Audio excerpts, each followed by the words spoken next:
Hello and welcome to the Firstpost pole position show, the second Formula One race of the season that just gone over. And of course, I have our Formula One experts here with me, Mithila, Mehta and Kunal Shah. Thank you. Both of them have their own blogs and their own podcast on Formula One.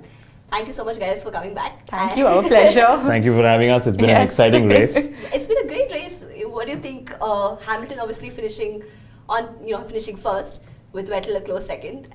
Not as close as we'd expect, but he got there. And Max Verstappen, as usual, made a splash, made sure he was in the limelight. Absolutely. And he finished third. Exciting results. Let's just start off with what we ended the last episode on. Are we seeing a Mercedes versus Ferrari rivalry finally? I think so. I think one thing that China did show to us was that we genuinely have a Ferrari versus Mercedes battle up in 2017. I may be a little biased if I say it's going to be more of a Hamilton versus Sebastian Vettel fight all the way through the season. The thing that we were most concerned about, I think, going into the season was the fact that the cars don't allow as much overtaking. And after the Australian Grand Prix, we saw hardly any overtaking. So we were like, okay, this is going to be an interesting season, but will we actually get to see cars going wheel to wheel and overtaking? I think this race has put to rest all those fears because, sure, there was overtaking and Kunal and I were talking about it. So maybe there are lesser number of overtakes than, previously.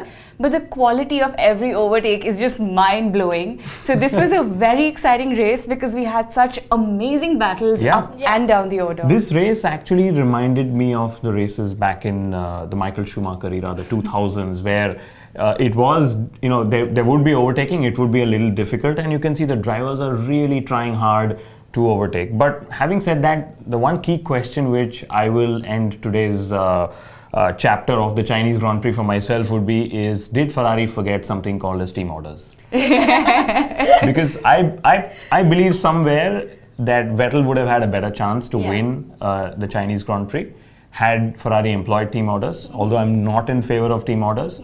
Having said that, the unpredictability of who's going to win is also, it'll bear well for the season as well as for fans. Kunal, just to put a spin on your point. So last season, we used to keep talking about how it's so amazing that Mercedes lets their drivers race. Rosberg and Hamilton. And we were really happy that that philosophy is something that's coming through across other teams as well. Because, in today's race, we saw that both the Red Bull Racing drivers were going at it hammer and tongs right through till the end. We saw that, they probably may have compromised Vettel's race by letting both the Ferraris actually fight for track position. So I think it's a great era of racing for us, where we're seeing action among teammates across the order. Lots to look forward to. Yes. But one person we shouldn't forget on this topic of overtaking is Romain Grosjean, because he drove a very good race, although he finished 11th and just outside of the points, but very good race for Romain Grosjean. He entertained us again with all those overtaking maneuvers, turn 6 specifically. I managed to frustrate quite a few other drivers. I think stuck behind him, but it was a great race, and of course it was made even more exciting, I think, by just the conditions. You didn't know what tires and what strategy the drivers were going with. It was damp when we started, and it was dry by the time we ended the race. So, how much do you think that played a role in the outcome? I think the conditions were very apt to add to the unpredictability, and I think the first 7 laps saw 66 pit stops, which is again good because teams and drivers were trying to find the right compound for the right time to go out, given the conditions were changing all the time. And like I keep saying, unpredictability is what will get the fans back to Formula One. It surely mixed up the race for us. Even if there was any element that the race would settle down, thanks to the weather, I don't think there was a single lap where we weren't absolutely glued to what was happening. Unlike other races where the mid laps become rather boring. This was just super exciting, and the strategy became, even more important because of the weather conditions. And I'll go back to what Bernie Ecclestone has always kept saying. He said, we should have artificial sprinklers at the racetrack. Again, I am not in favor for it, but it just showed that all Formula One actually needs for an interesting race is a little bit of water. I don't know what is this tech race that the teams are all chasing. Just put some bit of water and see we're all having fun. Well, speaking of someone who had a lot of fun, I think it was Max Verstappen. The one and only. he started at P16, overtook 9 cars in the first lap. That was madness. And ended at third, which you didn't know if he was going to end at third till the last, lap. You were, what, Shah? We've seen how, Max Verstappen, he enjoys these unpredictable weather conditions. And we've seen last year, whenever he is in unfavorable starting position, aka if he's, at the back of the grid, he just comes out with this crazy amount of aggressiveness and he just gets through the field. We saw that in Brazil last year where he was all the way up to P3. Which is also why Daniel Ricciardo must be kicking himself for finishing fourth.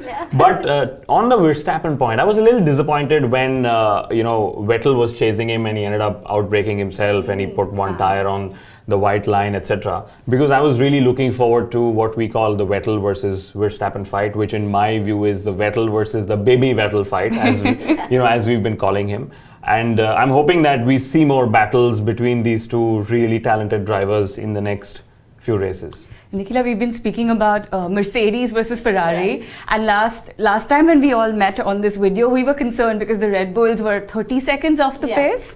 I think after today's race, we can rest assured that they are not out of the mix in any sense. After finishing third and fourth, they've certainly proved a point to all of us. But again, I'm going to just counter that point because Red Bull actually finished 45 seconds behind Hamilton, and that's of course the lead Red Bull, which was Verstappen. And today for Red Bull, it was about getting a chance and making the most of it because they knew that mixed conditions is what they would need to take the battle up front, and they actually ended up beating a Ferrari and a Mercedes. And we can of course debate whether that's the quickest Ferrari and the quickest Mercedes, but let's just put it out there. Having 3 different teams take up the first 3 slots on the podium is again a fantastic thing to look forward to for the season. And that's something, it's rare, because it is rare. Sort of dominance that Mercedes has had. The 2 drivers that they did manage to overtake, Raikkonen and Bottas, what do you think about their race? Where do you think in terms of the Constructors' Championship and who finishes first, second, because it's very close right now. Correct. Mercedes are just leading by 1 point. Yeah.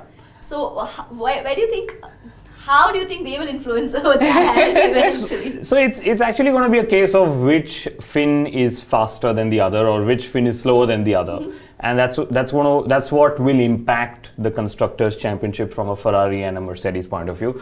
But as for today, I think Valtteri Bottas would be absolutely kicking himself because he had a spin and then a recovery spin whilst behind the safety car. And of course, there are technical reasons behind it. But the fact is, Toto Wolff was not happy. And that's the last word.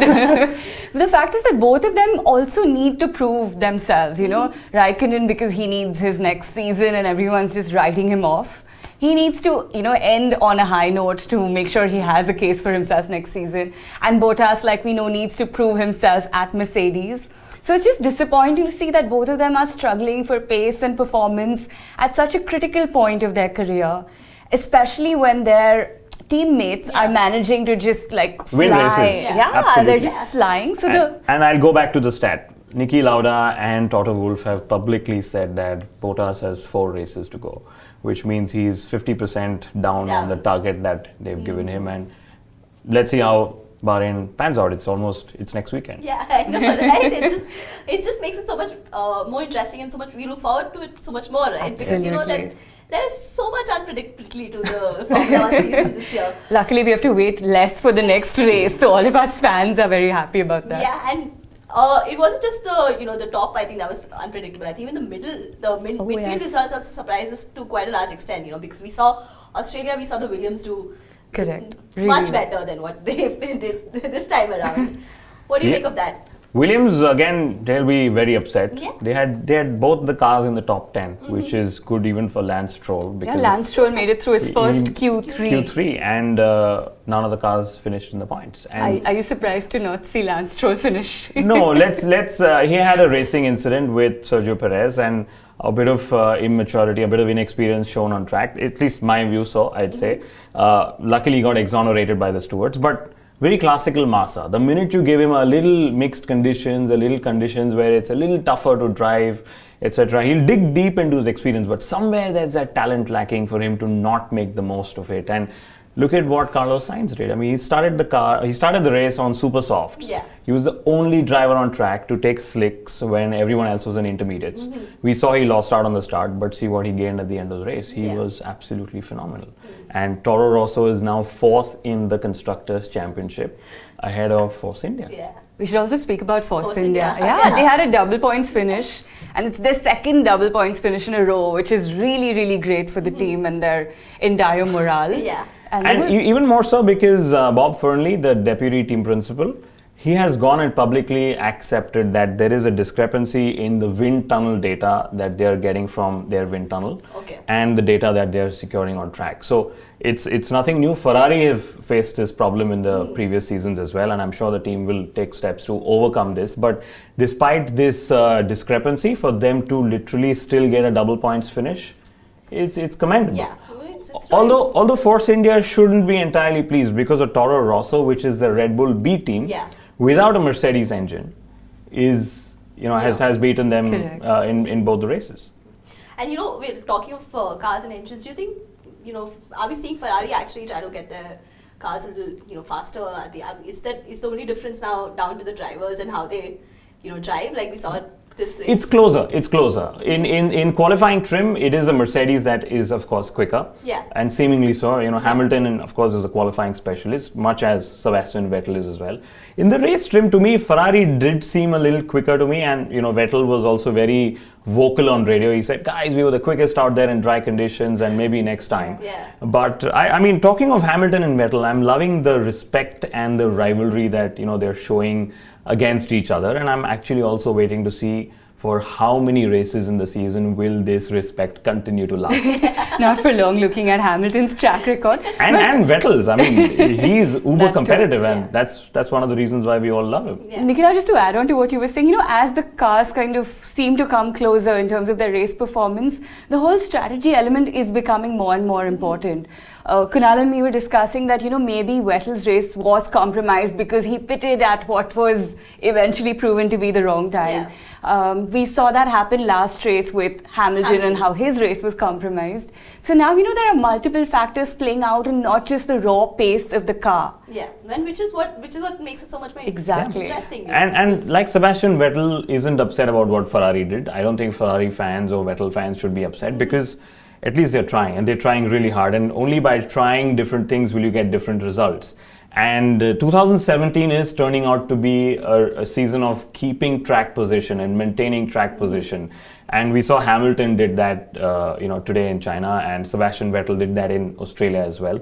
So I'm very glad that teams are trying different ways and strategies and combinations to try and jump their competitors, because overtaking is, while it's fun, it is extremely difficult. Yeah, well, but we've at least I think it's answered your question, Kunal. I think you were quite curious to see how much overtaking there can happen. Yes. But it was a fun race. Again, in Australia we were complaining no overtaking, etc. In China we were turning around and saying, listen, wow, great overtakes. It's too early to take a call. It's still one on each side. Let's see how it goes. But as long as the drivers are being made to work hard, let's as fans be all pleased that they are really trying hard. Unless a flick of the DRS switch, which allows you to overtake. Yeah, but exactly. That's not what you want to see.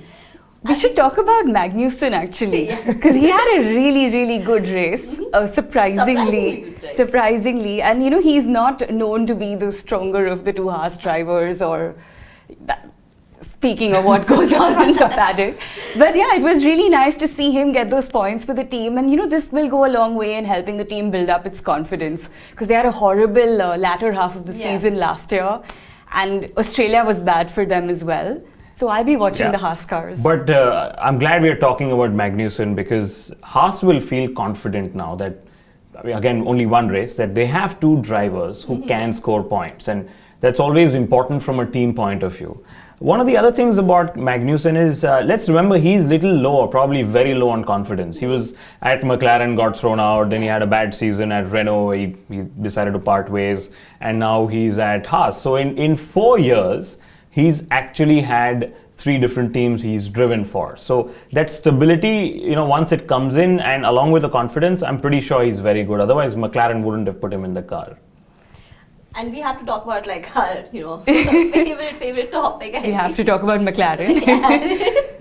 Since Kunal has just mentioned, getting points, finishing races. My heart bleeds for that team, like especially Alonso. And yeah, I feel really bad for Alonso, especially when he comes out and says, until things went bad, I think I was racing my best. But until that point, what? But that's very good ploy, because what Fernando Alonso is doing, and let's remember, he's a very cheeky character. He's a double world champion, and he's beaten Michael Schumacher. Yeah.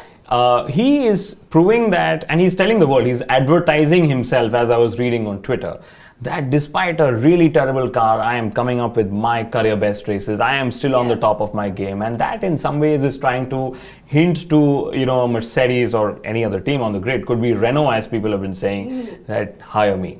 I'm still employable. Yeah. It's not me, it's the car. And I don't think there's anything wrong in that, because he's believed in McLaren Honda for 2 whole seasons and they've let him down. In the 3rd season, it's okay to get a little selfish, because he's only getting older. And look at Vettel and Hamilton.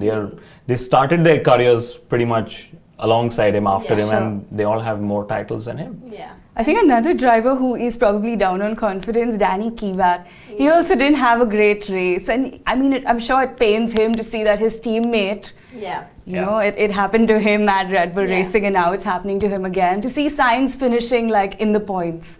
So I really hope he pulls out a good performance in Bahrain, because he is a good driver, and I would hate for him to go. Let's just hope his car doesn't break down again, like it broke down today at the Chinese Grand Prix. He had a hydraulics failure, and but I'm not going to leave this segment till we talk of the 2 rookies. Okay, Lance Stroll and Antonio Giovinazzi, talented drivers, but somewhere I'm a little pleased, and I'm not trying to be sadistic about it, that Formula One is getting tougher, or is already tough for the rookies. And we saw Giovinazzi, he crashed pretty much at the same spot in qualifying and in the race. And it's good to know that they're not just jumping into a car and going quick. They're being made to work harder. So I'm pretty pleased with that. And we had a lot of fun moments too, it was a fun race. We had a lot of misunderstanding, miscommunication. I don't know what was happening on the radios. Did people forget what real this is?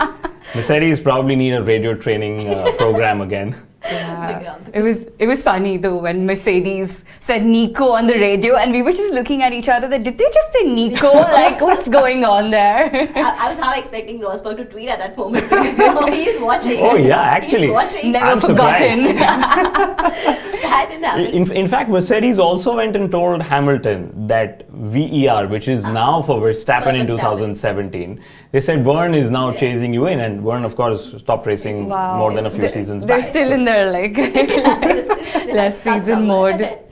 But no, I think let's just end on the fact that it was a fun race to watch. It was an exciting race to watch. It's super. We were tuned throughout. Parting thoughts? Looking forward to Bahrain? What are we? Yeah, I'm looking forward to Alonso's radio messages. He drove like an animal. I'm even looking forward to how exasperated is Kimi Räikkönen going to get, and for how long. Because he was all over the radio and complaining about tires, etc. But from a Drivers' Championship, we have Hamilton and Vettel tied on points. And I frankly can't remember when last were we at such a position. And guess who's third? Max Verstappen. So we have a lot to look forward to in Bahrain, and it's going to be a twilight race. So again, conditions will come into play as well.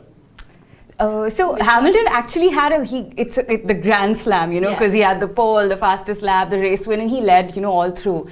So if you just see the statistics, it looks like he had such a dominant race, because it's only the 3rd Grand Slam of his career, statistics-wise. Yeah. But then when you scratch below the surface and then you realize that, the entire story of the race was amazing. And I don't think there would be any fan who wasn't, wondering what is going to happen next, even when the race was almost going to end.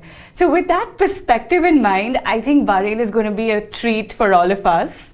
It's going to be a multi-constructor battle at the top. Hopefully. Yeah, hopefully. And anyway, Mercedes and Ferrari are 1 point apart. Yeah. So all arms on the table, literally. Well, there you have it. We're looking forward to the rivalry building between Mercedes and Ferrari, and also we're looking forward to all the other excitement that has been there so far. Yes. Thank you so much, guys. Thank you. Make sure you tune into Firstpost for all their coverage, all our extended coverage from the Formula One season. And we'll see them after Bahrain. We'll be back next week. Thank you. Thank you so much for tuning in.